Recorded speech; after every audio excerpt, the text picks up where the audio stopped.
Are you scared that there's something wrong with your ovaries or that you have ovarian cancer? Because it is kind of this mysterious, dangerous thing that we all have fear of. Hi, I'm your local OBGYN. I love women.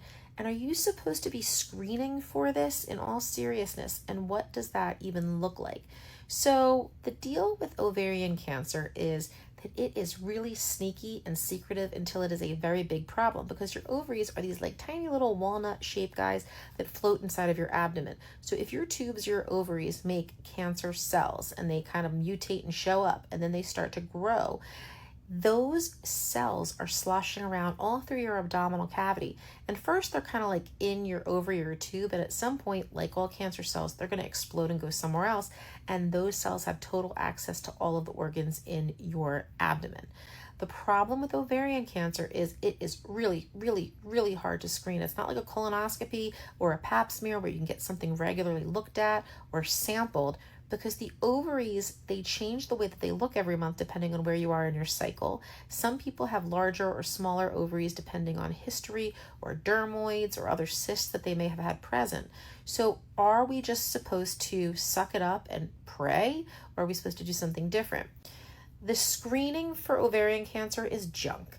The relative options are to do an ultrasound, which is not terribly specific because we can see a lot of weird things on the ovaries, and just take a look, and consider doing some blood testing. And there's some really fancy blood tests. The one that's most common is the CA125, which can give a little inkling of, is there something wrong with the ovaries, but it's not specific. So if you get a CA125 and it is elevated, don't freak out, you do not have ovarian cancer.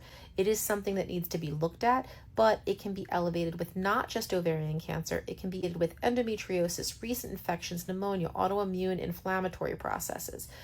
But CA125s sometimes can be low in cancer too. So again, that blood test and some of these other fancy schmancy ones that are on the market are not ideal. If you're having weird symptoms, you should go see a gynecologist. We will do what we can to go poke and prod, but we just don't want to remove everybody's ovaries just because they're still important organs for hormones in your body for the long haul. It's a really tricky situation.